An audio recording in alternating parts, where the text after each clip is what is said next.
Buenas tardes, licenciado. Muy buenas tardes, compañera y compañeros, compañeras. Buenas tardes. Buenas tardes, licenciado. Buenas tardes. Bien, compañeros, vamos a ver ahora los temas de persona y familia. Antes de iniciar, pido disculpas por lo un poquito tardecito, pero bueno, tuve un compromiso, me costó llegar para ver mi computadora y trabajar con ustedes. Lo segundo, ya tienen el calendario de exámenes finales. Sí, licenciado. Ya, Ya. Bueno, nos queda poco.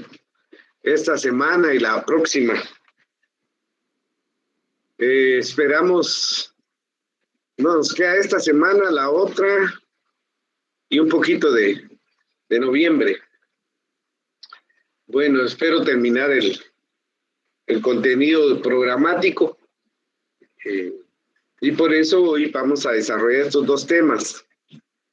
Como les dije, voy un poco rápido. Al final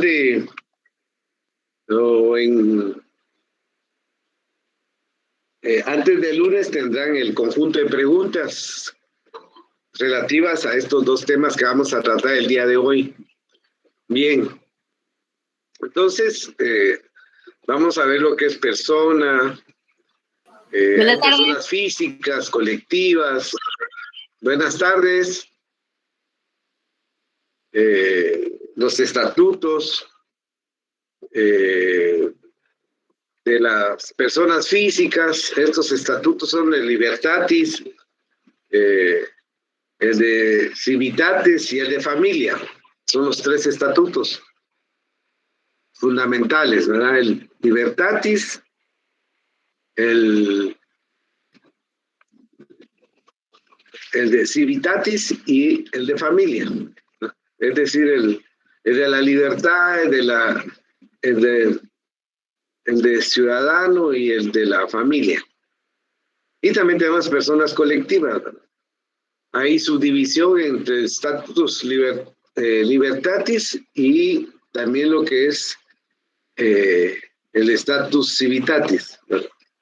Bien, para efecto de eso, persona en términos generales, digamos, aspectos que ustedes ya desarrollaron en derecho, en introducción al derecho. Persona, ya les dijeron que persona es todo ser capaz de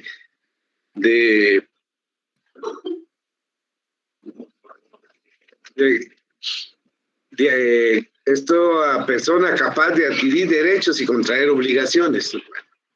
Pero nosotros también vamos a ver algunos aspectos así muy rápido que ustedes ya lo han visto en cuanto a personas, su origen, ¿verdad? Entonces, si puedes dar la siguiente, Aldo, por favor.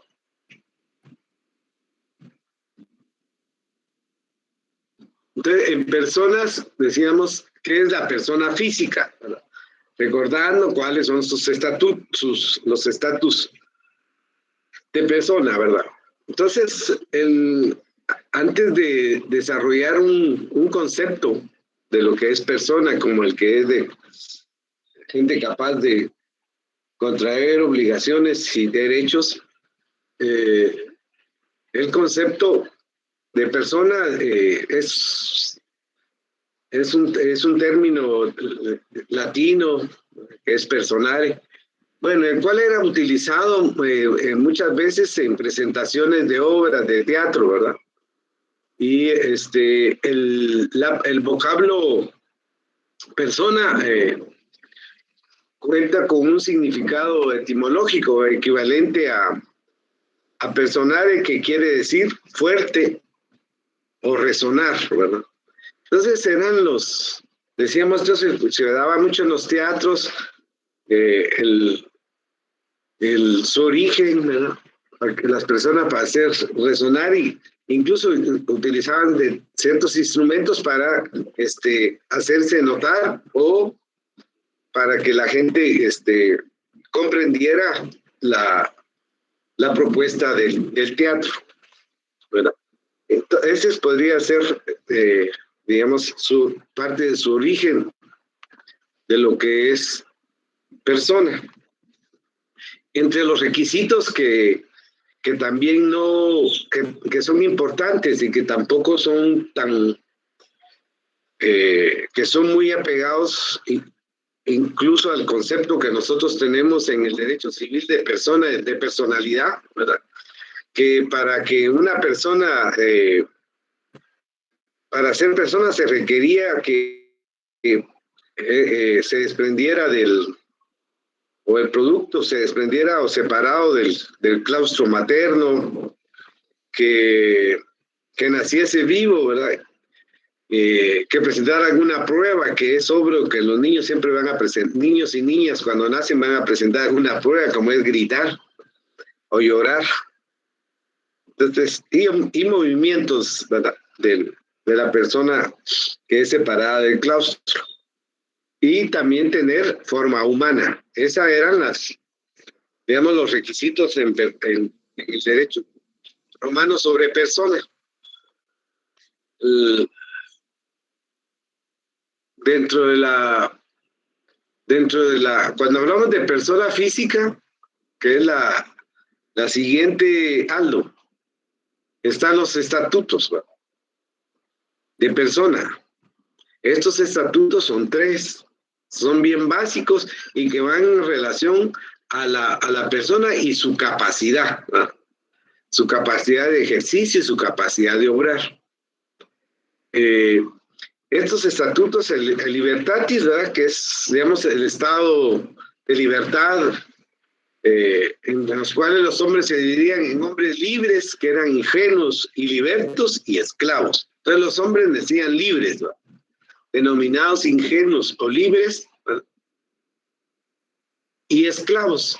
Para efecto de eso, decir que los ingenuos, y explicar un poco esto, los ingenuos eran los que nacieron libres en Roma, ¿no? Algunos le llamaban libertinos, ¿no? Dentro de esto se distinguen 3 géneros. Primero, que son ciudadanos romanos, ¿no? Incluso dentro de esos también están los latinos, ¿verdad? Que pertenecen a los grupos fideticios en Roma, es decir, de los que se rindieron ante el Imperio Romano. En la antigua Roma se llamaba liberto o libertus al esclavo liberado, que se encontraba ligado a su antiguo amo, producto de que el pater familia tenía todo el dominio del domus, de la casa, ¿verdad? Entonces el esclavo, el liberto era el esclavo liberado de su pater familia, o el patronus, o el señor, o también llamado el dominio, ¿verdad? Y incluso tenía alguna relación, podría incluso al esclavo, ¿verdad?, filiársele familiarmente, ¿verdad? Pero cuando esta filiación no era necesariamente como parte de la familia, ¿verdad?, porque el esclavo era un esclavo, aunque sí tenía ciertas limitadas actividades. Entonces los libertos alcanzaban la libertad por medio de la manumisión, es decir, la emancipación legal.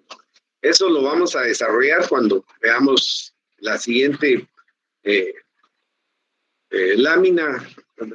Pero aquí nos falta desarrollar entonces el otro estatuto, el civitatis, ¿verdad?, que se le llama al civita, ¿verdad?, de una comunidad, de una ciudad, ¿verdad?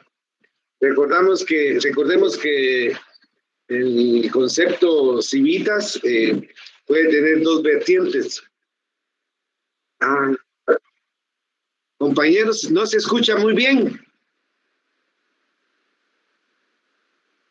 Bien. Sí se escucha, No se licenciado. escucha, ¿verdad? Sí se escucha. Voy a tratar de mejorar, que algunos compañeros dicen que no escuchan bien. Voy a tratar de mejorar el audio.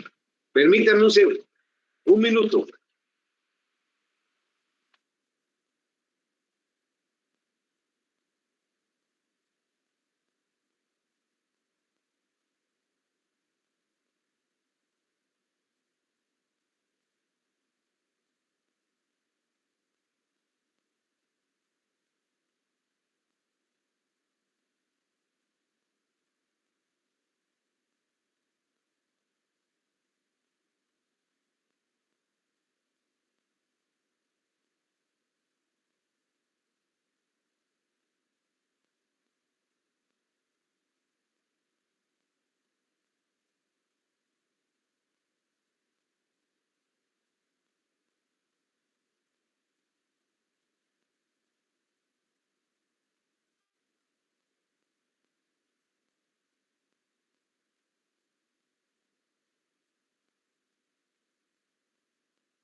Bueno, ¿me escuchan?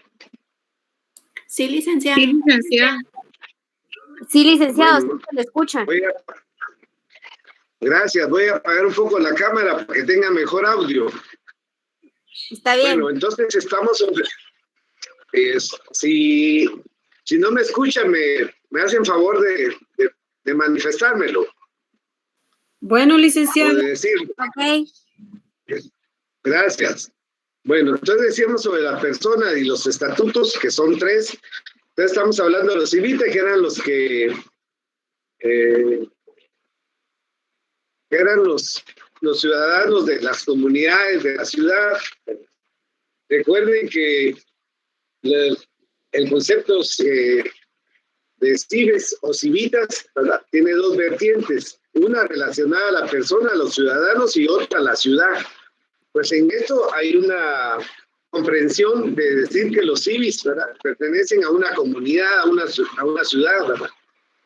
Y los hombres eran libres ante la comunidad, donde se dividían en ciudadanos romanos, ¿verdad?, recordando que eran los que mayor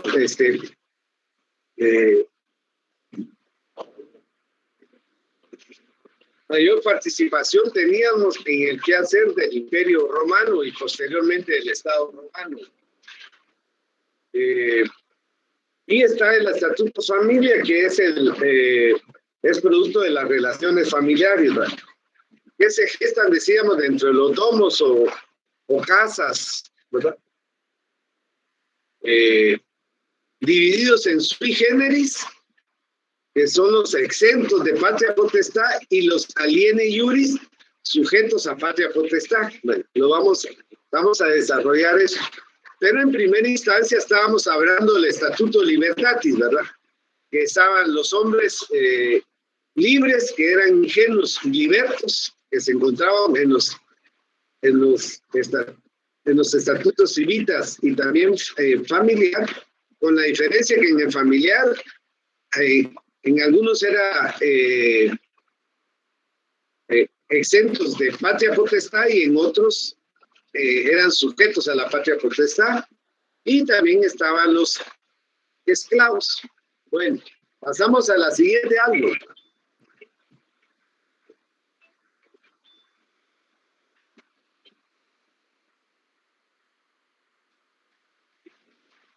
En la esclavitud, bueno, en la evolución, la condición jurídica, su causa. En esto, el esclavo era un miembro más del domus, ¿verdad?, donde el domus, que cuando hablamos de que era un esclavo más también en el grupo familiar, es decir, cuando hablamos del estatuto de familia, era considerado un miembro más, pero en términos generales en Roma era considerado incluso como un objeto. Y algunos le podían dar la afiliación producto de pater familia. En cuanto a su condición, era considerado, decíamos, una cosa carente de capacidad jurídica. O sea, como no era persona, no tenía esa capacidad jurídica. El único que tiene el único ente que tiene capacidad jurídica es el ser humano, ¿verdad? Y las personas jurídicas colectivas. Entonces tenía limitaciones para ciertos actos, ¿verdad? Y no tenía, en consecuencia, cuando no era considerada persona ni capacidad, no tenía personalidad jurídica. La cláusula de la esclavitud se daba por nacimiento y por venta. Aquí había que ver también los conquistados. Y por otro lado también estaba cómo se daba la extinción de la esclavitud, ¿verdad? Entonces la esclavitud se podía extinguir a través de un acto voluntario del patrón, en donde conocía la libertad manumicio ius civile. Ya lo vamos a explicar.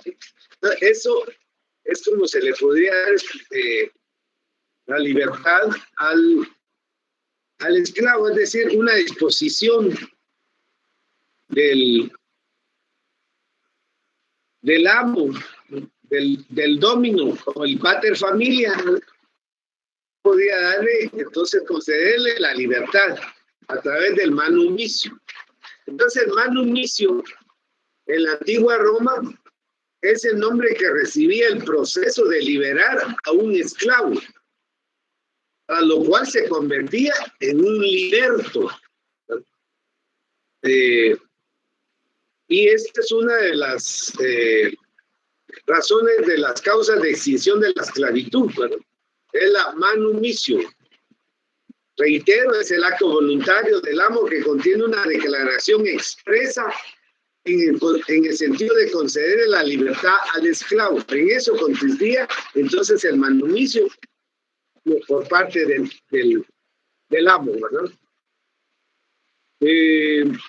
Estaba también el vindicto, es cuando compadece el dominus, ¿verdad?, el esclavo y un tercero ante el pretor. El vindicto consiste en un proceso de reivindicación de libertad.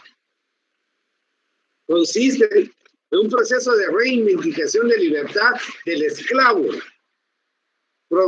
promovido por una especie de testigo. Ese era el tercero del cual se habla en la gráfica, ¿verdad? Que comparecían ante el magistrado y en la cual, no oponiéndose el dueño del esclavo, el magistrado podría pronunciar la libertad, una vez y cuando el dueño, el dominus o el señor no se pusiese a la libertad. Esos son de los pocos, hablando del segundo espacio que tenemos en la esclavitud en cuanto a su condición. Esos era uno de los pocos actos, ¿verdad?, que podría realizar el esclavo cuando, por medio de un asesor, ¿no?, un asesor denominado de libertatis, o un asesor libertatis, que era una especie de testigo, era de los pocos actos que podía realizar para poder entonces pedir su calidad de liberto. Ese es el vindicto. también estaba por el testamento, ¿va? Entonces era la declaración del dueño de darle, el dueño podía darle la libertad, ¿no?, al esclavo. El manumicio de la honorarium, ¿verdad?, que es relacionado a la actividad de los magistrados pretores, que lo consideran así, darle la calidad de liberto a los esclavos, una carta libertadora al esclavo, y una muy formalista, solemne. En Roma era sentar al esclavo como hombre libre en la mesa. Ese era muy formalista, para darles entonces su calidad de libertad. Esas son las causas de la extinción de la esclavitud. La siguiente, entonces hablamos de los estatus, familia. Eso ya no estamos hablando del estatuto de la persona. El estatuto de la persona son el libertatis, el civilis y el familia. Ahora estamos hablando del tercer estatus, que es el estatus familia. En este estatus familia está en dos: el sui iuris y el aliene iuris. Bueno, el sui iuris es cuando está exento de la patria potestad. Y aquí era aquella persona en la familia que carecía de ascendientes, ¿no?, legítimos masculinos, o estaba liberado de la patria potestad, que se llama emancipado. Y es considerado como tal el pater familia, la cabeza de familia. Y estaba el otro estatus familia, que es el aliene iuris, que una comparación con el sui iuris fundamental es que el aliene iuris estaba sujeto a la patria potestad. Es decir, que los que eran parte del domus, los miembros del domus, todos eran sometidos a la patria potestad del pater familia, sin importar sexo o edad. Entonces, ¿quiénes estaban bajo la patria potestad en este estatus familia aliene iuris? Estaba la esposa, nueros, nueras, hijos, nietos, y las que estaban en posición de hijos, la adopción o abrogación. Los que estaban en causa mancipi, que también lo vamos a explicar, y todos estos miembros tienen una capacidad jurídica limitada.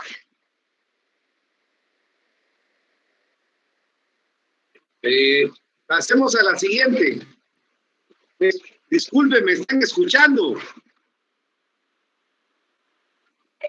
Sí, licenciada. Sí, licenciado. Sí.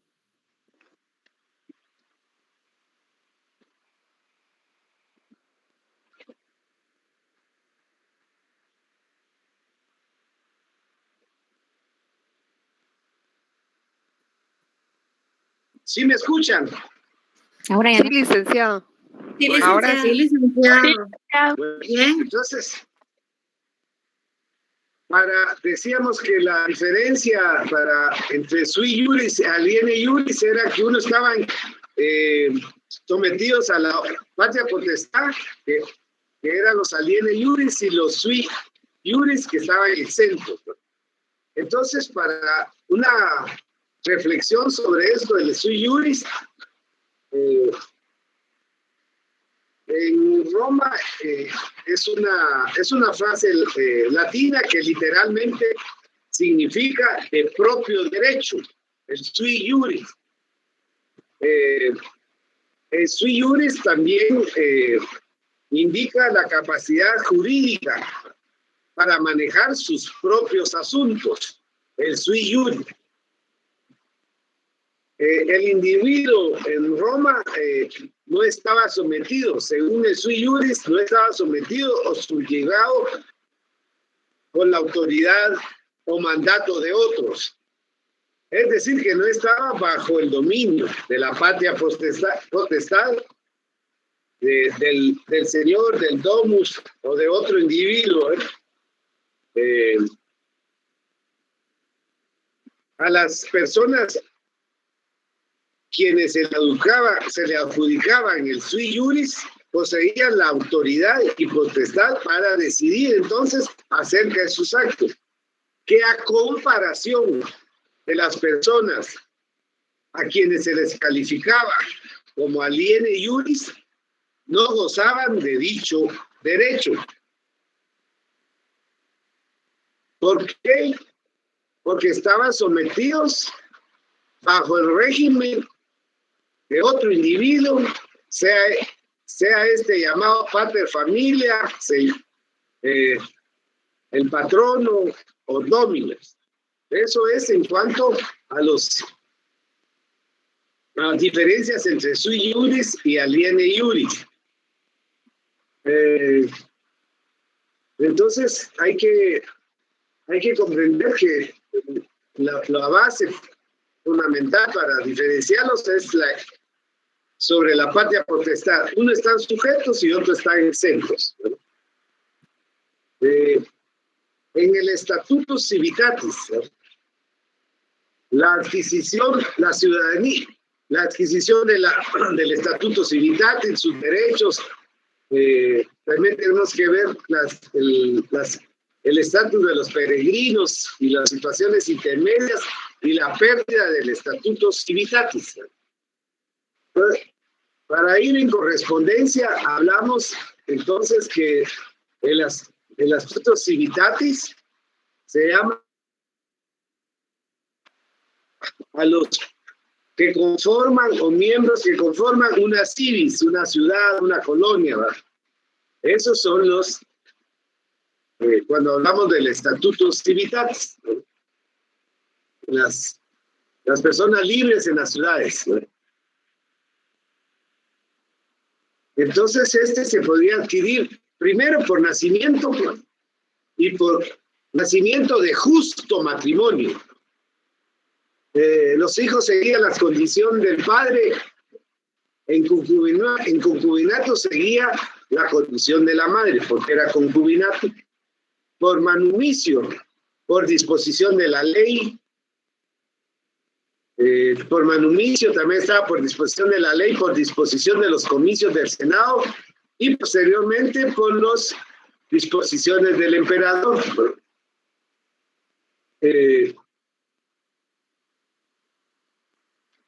En cuanto a los derechos de carácter privado, está el connubium, que es el matrimonio que surtía pleno efectos civiles, ¿verdad?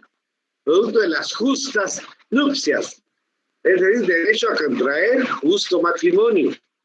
En los de comercio, que podían realizar actos y negocios, jus actionis, ¿verdad? O la posibilidad de acudir ante los tribunales, ¿verdad?, a solicitar la participación de justicia. De carácter público estaba el jus suffragii, el derecho a votar, el derecho a desempeñar cargos públicos es el jus honorarium, y el derecho a servir en las legiones que de conformidad del Imperio Romano pudiese ir determinando. Por otro lado están entonces los grupos de los llamados en el Estatuto Civitatis, los peregrinos, ¿no?, y la situación intermedia. Los peregrinos, pero eran los extranjeros, ¿no?, o habitantes de pueblos sometidos, no necesariamente esclavos, clasificado en aliocus civitatis, habitantes de sociedades sometidas, y el deticil. El deticil en Roma son ciudadanos de alguna comunidad, digamos, siempre capturada por los romanos y también libertos, que antes de su manumisión hubieran sido condenados por algún delito. Eran libres, pero como no tenían la ciudadanía romana, tampoco tuvieron derechos políticos. Esta categoría fue abolida, ¿se acuerdan ustedes cuando hablábamos de la ley de las 12 tablas? Que ahí se empezó a dar algunas posiciones de los peregrinos, pero se consolidaron con las famosas, el famoso Corpus Juris Civilis o compilación de Justiniano. A eso se refieren los dedicicios. Y surgen entonces los también como intermedios, los latinos, ¿verdad? Que es una situación intermedia entre ciudadanos romanos y peregrinos de la ciudadanía y que tenían el derecho al comercio. Y la pérdida del status civitatis se da. Podría perderse por caer en esclavitud,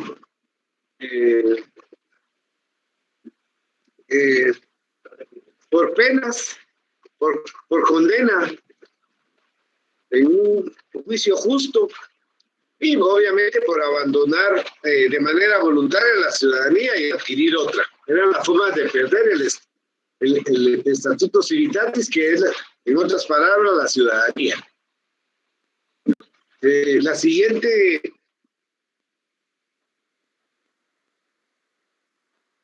Entonces, la capacidad jurídica. Entonces, en la antigua Roma es la aptitud para ser titular de derechos y obligaciones, ¿verdad?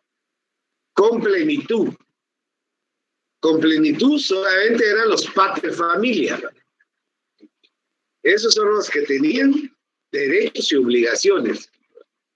Los hijos y los esclavos, por estar sujetos a potestad, es decir, el aliene iuris, que estaban sujetos a la patria potestad, carecen de un patrimonio y no pueden ser titulares de relaciones jurídicas. Ya cuando corresponde a ver los pater familias, van a ver el gran dominio o poder que tenía el pater familia a nivel de ciudadano, a través del comercio, a través de la familia. Lo veremos en concreto esos apartados. Entonces, si la capacidad es la actitud de una persona para adquirir derechos y contraer obligaciones, aquí esa capacidad, hay dos formas de capacidad, dos tipos de capacidad, la de o de ejercicio, que eran la capacidad de hecho, ¿verdad? Y por otro, la persona física, además de la existencia, requería de la capacidad jurídica, que también era conocido como el caput. Entonces, podemos ir concluyendo sobre esto de la persona, que es todo ser o capaz de adquirir derechos y contraer obligaciones, y entendiendo que siempre que hablamos de esto se refiere a las personas individualmente, ¿verdad? O física, y también a las organizaciones humanas, posteriormente llamadas organizaciones jurídicas, ¿verdad? Que se le conoce personalidad o capacidad, ¿verdad? Donde obviamente existe una íntima relación entre persona y capacidad. Entonces, de esto recogemos de la persona que si es un ente capaz de adquirir derechos y obligaciones, debe tener capacidad, la capacidad de hecho, y también la llamada capacidad de hecho y también la capacidad de ejercicio, ¿verdad?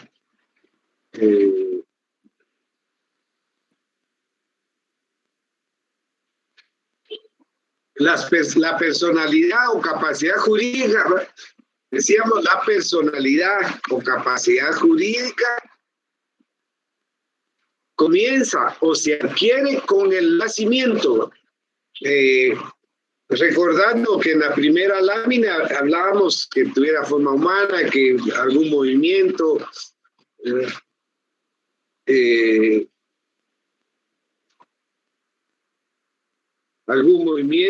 los que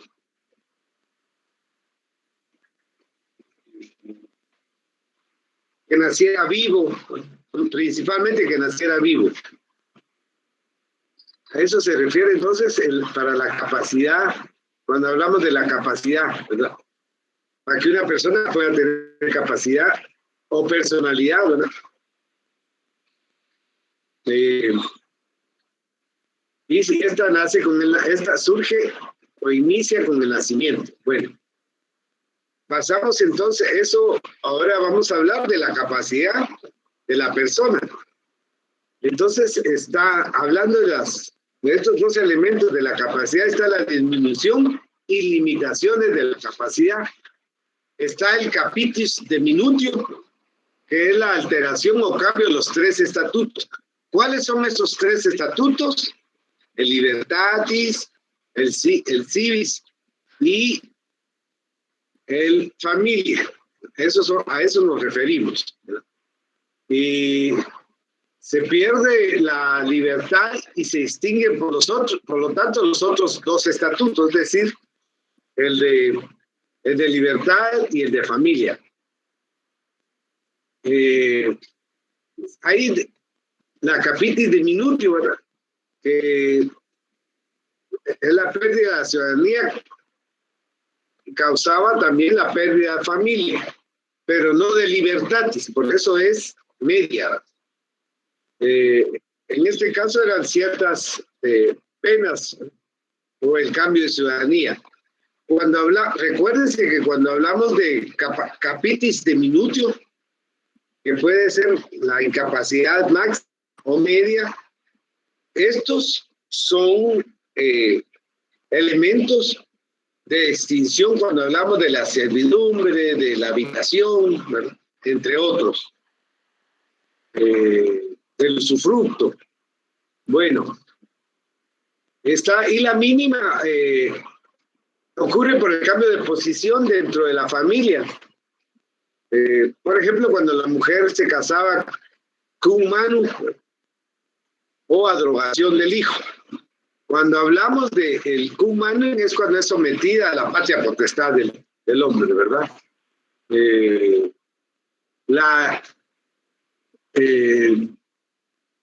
Esta disminución de la capacidad también como máxima decía para retroalimentar lo que tenemos de mínimo. Cuando hablamos de capacidad que se pierde la capacidad de su sentido máximo, suponía una incapacidad de derecho absoluto de la persona. Y la capitis diminutio máximo decíamos, se pierde esto y por lo tanto esa incapacidad de derecho absoluto de la persona también pierde la libertad y la ciudadanía, ¿no? El manu, decíamos, es sobre la esposa, la potestad sobre la persona y sus bienes, ¿no? Sí, era un matrimonio mínimo, la mujer se casaba el cum manu. No era simplemente estar bajo la patria potestad, sino abarca mucho más allá, ¿verdad? La potestad, el pater familia tiene la potestad sobre la persona, sobre la mujer y sus bienes. Y por otro lado, entre las limitaciones, solían establecerse dos tipos de capacidad, la jurídica y la de obrar, decíamos, ¿verdad? Ambas eran parte de la persona para realizar sus negocios o actos propios. Y dentro de esas limitaciones jurídicas o la de obrar, tenemos la edad, ¿verdad? La edad de los infantes. E impúberes, carecían de capacidad para realizar negocios jurídicos. ¿Por qué? ¿Por qué entonces los impúberes tenían capacidad, no tenían capacidad jurídica o eran incapaces jurídicamente para los negocios? Por la edad. Los impúberes se refiere a eso, que eran personas de 12 años y 14. 12 años para las mujeres y 14 para los hombres, ¿verdad?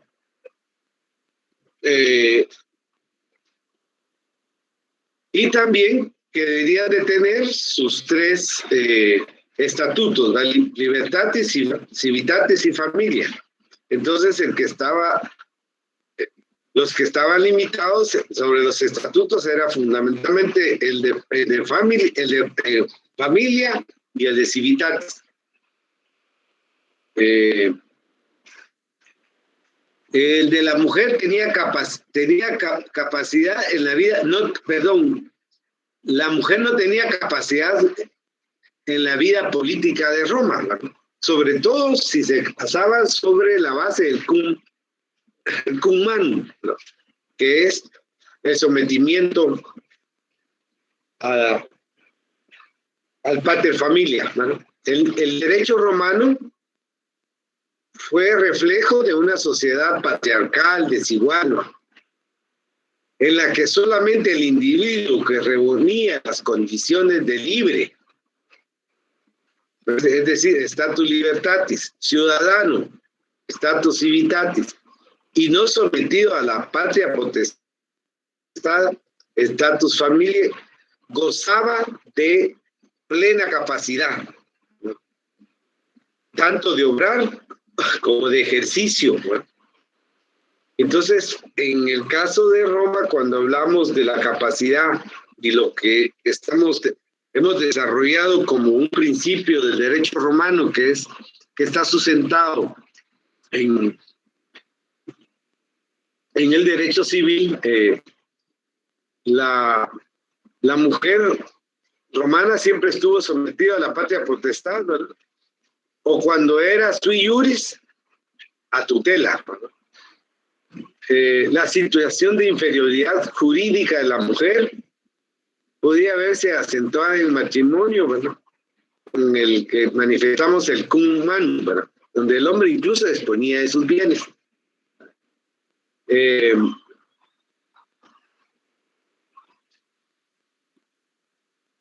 el pater familia. Eso es en cuanto a la mujer. Y otros grados por los cuales pueden vivir, vemos la limitación de la capacidad es las degradaciones de honor, ¿verdad? Civil, como la infamia, así como la causa de la misma, y otras como la religión, ¿verdad? Entre otras. Eso es la disminución de la capacidad. La siguiente, Aldo, por favor. Entonces, sí, finalmente tenemos las personas colectivas, ¿verdad? Bueno, en Roma no hubo un gran desarrollo sobre estas personas colectivas. Fueron muy limitados y, como hemos dicho en sesiones anteriores y lo reiteramos, fueron muy pocos para la conformación de doctrinas. Lo rescatable de la doctrina en Roma es a partir de la ley de las 12 tablas, y se desarrolló en forma mucho más amplia con el Corpus Juris Civilis de Justiniano. Entonces no hay mucho desarrollo en ese sentido en relación a las personas jurídicas.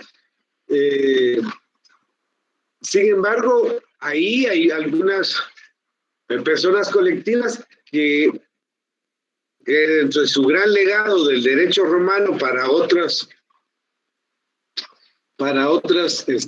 estados y que obviamente tienen su derecho civil, lo han contemplado, como el estado de Roma, por ejemplo.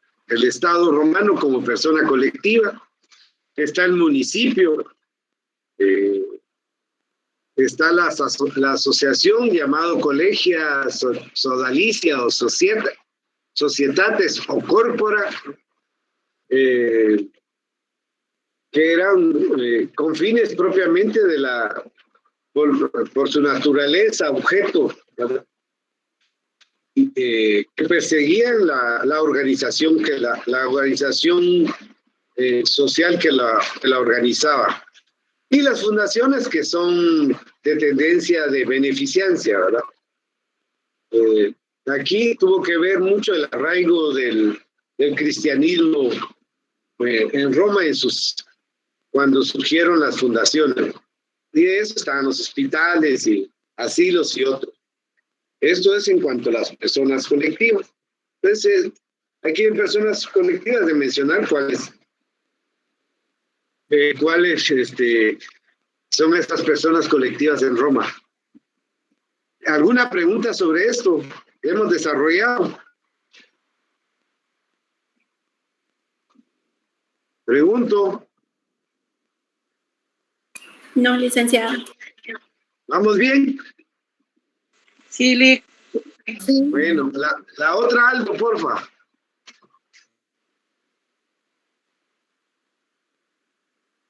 Está el convenio in manum que hablábamos, el matrimonio, la tutela, la curatela, y la tutela, los tipos de tutela. Bien, la siguiente, Aldo. Bueno, en esto de la familia, sobre su origen y concepto, en primera instancia se considera que la familia es un grupo preexistente en la ciudad, es decir, en las civitas, ¿no? Y que como familia pues tenían que defenderse de las situaciones de otras personas, de naturaleza, ¿no? Y como colectivo familiar era una especie de un organismo. No se escucha, licenciado. Permítame. Sí se escucha. Sí se escucha. Sí se escucha. Sí lo escuchamos, licenciado. Bueno, Tal ¿me vez es el escuchan? internet de ellos, ¿sí, Lic? Bueno, gracias. Quizás es también por la lluvia, ¿no? No se estarán Sí, lloviendo en gracias. algunos lugares donde ustedes están. Sí, gracias, licenciado. Aquí está lloviendo mucho. Gracias, compañero. Bueno, sí escuchan ahora, entonces. Sí, licenciado, sí se escucha. Licenciado. Gracias. Bueno, decíamos que en su origen, en una primera acepción de la familia, era un grupo preexistente, ¿verdad? En lo que posteriormente se conformaron ciudades, ¿verdad? Y como grupo familiar, ¿verdad? Tenía que defenderse de otros grupos sociales, de otras familias, también de la naturaleza, de crear sus propios instrumentos, de cubrir sus propias necesidades y también actuaban como un órgano político, con fines y características y funciones similares al Estado. Entonces la familia romana, que como grupo social es diferente a la organización de la familia actual, ¿no?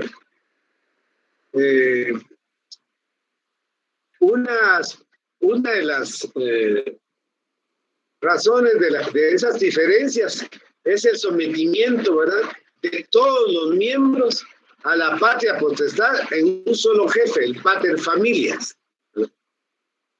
Y dentro de los conceptos encontramos el de Ulpiano. Ulpiano era uno de los compiladores del Corpus Juris Civilis y manifestaba que por familia, por derechos propios, llamamos familia al conjunto de personas que por su naturaleza o por derecho están bajo una misma potestad.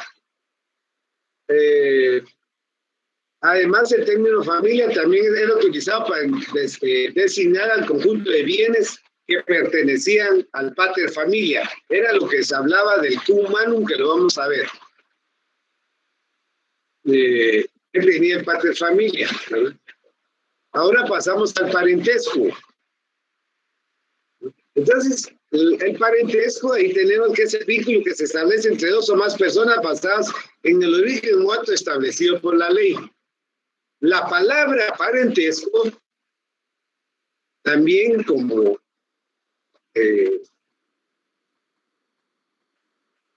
emana del latín parens entis.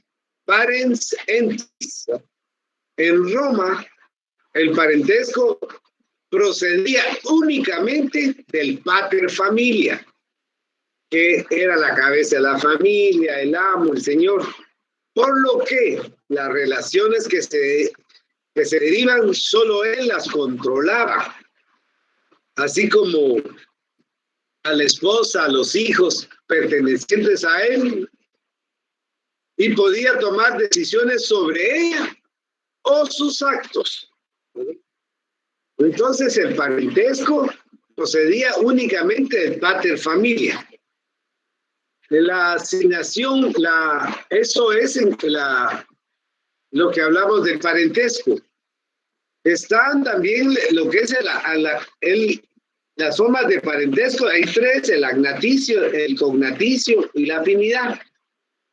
El agnaticio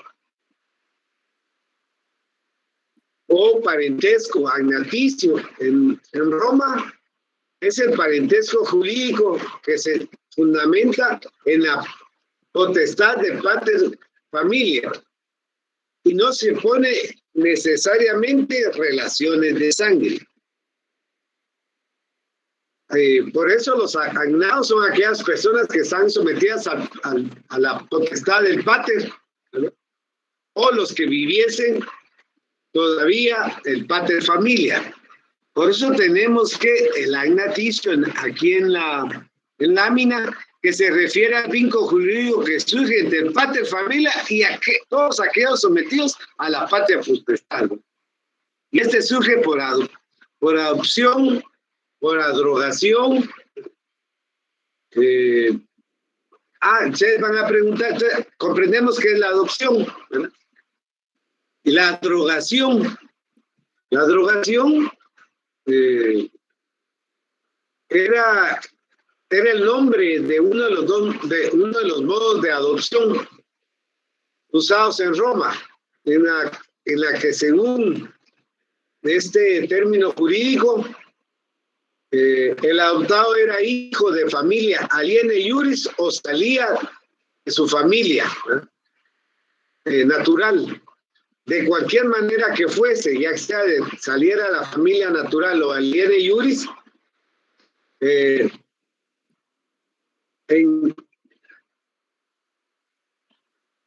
el sui iuris, independientemente, tenía toda o estaba bajo la autoridad paterna.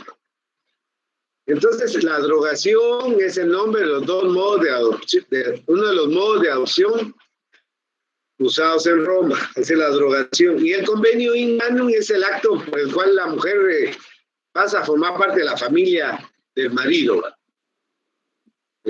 sometiendo a su potestad. En cuanto a la cognaticio, es el fundado de lazos de sangre. Bueno, voy a hacer un imaginario y ustedes me apoyan en lo siguiente. Es en el fundado de sangre que une a todas las personas que descienden de un tronco común, ¿verdad? Dándose por línea paterna y materna. Este era el llamado familia natural. Bueno, ahí tenemos agregado que además tenía relevancia civil en materia de impedimentos matrimoniales. Me explico sobre el cognaticio. La familia cognaticia, entonces, o cognaticia del era por sanguinidad, consanguinidad natural, es decir, las personas vinculadas por la procreación y el nacimiento, porque es natural, ¿verdad? Se compone de un tronco común y dos líneas. Una línea recta y una línea colateral. La línea recta, aquellos que descienden unos de otros, puede ser ascendente o descendente. Por ejemplo, hablamos de estas líneas rectas que descienden unos de otros. Por ejemplo, puede ser el padre, el hijo, el nieto, etcétera. En la línea colateral, aquellos que no descienden unos de otros, pero tienen un tronco común. Por ejemplo, hermanos. Y formarían entonces parte de la familia cognaticia del individuo, todos los relacionados a estas líneas rectas o colaterales. Entre estas se pueden incluir a la abuela, a la madre, a la hija, a la hermana, a la tía paterna, a la tía, al tío materno, etcétera.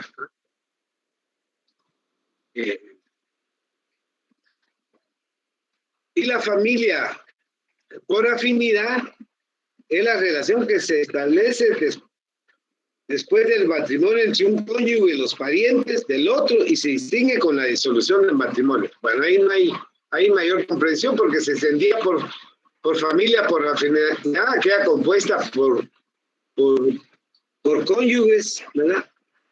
O entre un cónyuge y sus parientes, ¿no? Que pueden ser los agnados o cognados, ¿no? En cuanto al pater familia, miren todo el poder, el dominius que tenía el pater familia. Entonces, entendemos que el pater familia es el que tiene el dominio en la casa, pues. Y sobre ese dominio que va a tener sobre la esposa, sobre los hijos, ¿verdad? Y los derechos como pater familia. Y el poder de eso se dividía en el manus, sobre la esposa y nuera, la patria potestad sobre los hijos y nietos, el iura protanus sobre los libertos, ¿verdad? La mancipius sobre hijos ajenos entregados a él por venta. Entonces, están también cuando hablamos del manus sobre de la esposa y nuera, también estamos hablando de la disposición que podía hacer el pater familia de los bienes o cosas fundamentalmente de la esposa, ¿verdad? También de sus hijos, donde producto de que no tener la capacidad de ejercicios, él podía disponer en cuanto a ciertos actos. Sobre los libertos, ¿verdad? No digamos, aquí no mencionamos porque es obvio el poder que tenía sobre los esclavos, teniéndolos como cosas.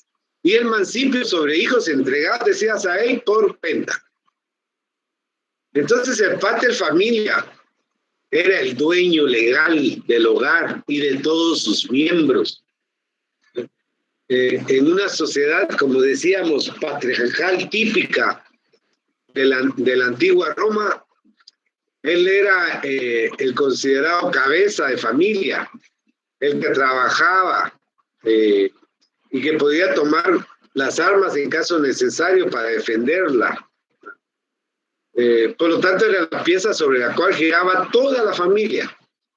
Era el que tenía la responsabilidad de dirigirla de la manera que él consideraba la más adecuada y de acuerdo a sus intereses, ¿no? En la unidad familiar. El pater familia entonces es la máxima autoridad familiar y gracias a la patria potestad de que dispone, por lo cual incluso es considerado en Roma la ley dentro de la familia y de todos los miembros deben obedecer a sus decisiones. La patria potestad, como en toda Roma, es una consecuencia de la tradición de los romanos que consideraban sagrada la calidad del pater familia. Ese es dentro de la gran importancia del pater familia. Entonces nosotros solo hicimos un pequeño esbozo cuando hablaban del el poder del pater familia. La anterior, Aldo, solo que ya lo hablamos, es el convenio in manum, ¿verdad? Que es el acto por la que sí, no está el convenio in manum es el acto por el cual la mujer pasa a formar parte de la familia del marido sometiéndose a su potestad. Este es el convenio in manum. Su potestad no solo de su persona, de sus bienes.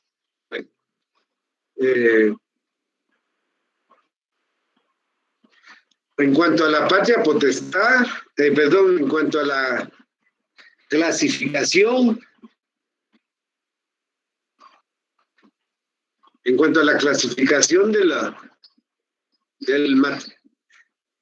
del matrimonio, tenemos el confarreato, el coemptio y el usus. ¿No lo tienes ahí, Aldo? No. Ok. Entonces, pero lo voy a enviar, nos vamos a quedar ahí porque si no, esto de la patria potestad, que sí lo hemos hablado del el poder del pater familia, ¿verdad? Entonces, que sus fuentes son de nacimiento, legitimación, de adopción y adopción que ya hablamos. Entonces nos vamos a quedar ahí, tienen preguntas y yo espero que se haya escuchado. Sí se escuchó, licenciado. Bueno, entonces, si tienen preguntas y si no, en el transcurso de aquí al lunes envío las preguntas de estos dos temas. Licenciado, yo tengo una duda. Fabiola, dígame, porfa. En caso de que la mujer podría ella ser una persona capaz si no se encontrara bajo el dominio de su padre o por las manos de su esposo. ¿En qué tipo de estatus? Hablamos de 3 estatus. ¿A qué estatus podría aspirar ella? ¿O a qué tipo de parentesco, familia? La mujer era sometida fundamentalmente cuando hablamos del convenio in manum, que es decíamos el acto por medio del cual la mujer pasa a formar parte de la familia del marido y todos sus bienes. Entonces la mujer podría quedar en libertad si hay una disposición inter vivos de parte del pater familia o del esposo. Y por otro, también en una producto del mortis causa, por la muerte de él, de expresar a sus legados o como legado que ella podía quedar en libertad. Eran las formas en que ella podía adquirir, digamos, una mayor libertad, pero recuérdense que era una sociedad eminentemente patriarcal, machista, impositiva. Entonces la mujer era de dominio de casa. No sé si respondí, Fabiola. Sí, licenciado, entonces era muy poco probable que ella fuera capaz de tomar posesión de sus propios bienes o tener capacidad jurídica. Exactamente, de la capacidad jurídica se daba únicamente por el pater familia, ¿verdad? por el parte de familia y el parentesco, el parentesco entre ambos hacía aún más la sumisión de la mujer, sobre todo en la familia que hablábamos cuando se da la familia, en la familia aliene iuris. Tenía un poco más de libertad en la familia sui iuris, porque no había descendientes ni ascendientes, ¿verdad? Pero era solo relacionado al hombre. En cambio, la mujer siempre era sometida al dominio del hombre, ¿verdad? Y si se casaba sobre la base del convenio in manum, era un sometimiento casi total de la mujer en el aliene iuris. ¿Alguna otra pregunta?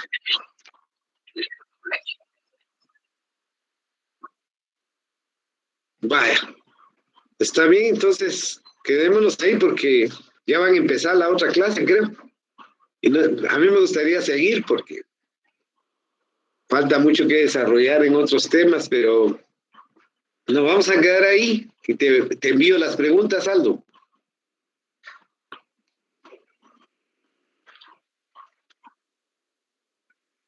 Bueno, que tengan buen fin de semana. Les deseo lo mejor, que estén bien. Cuídense mucho.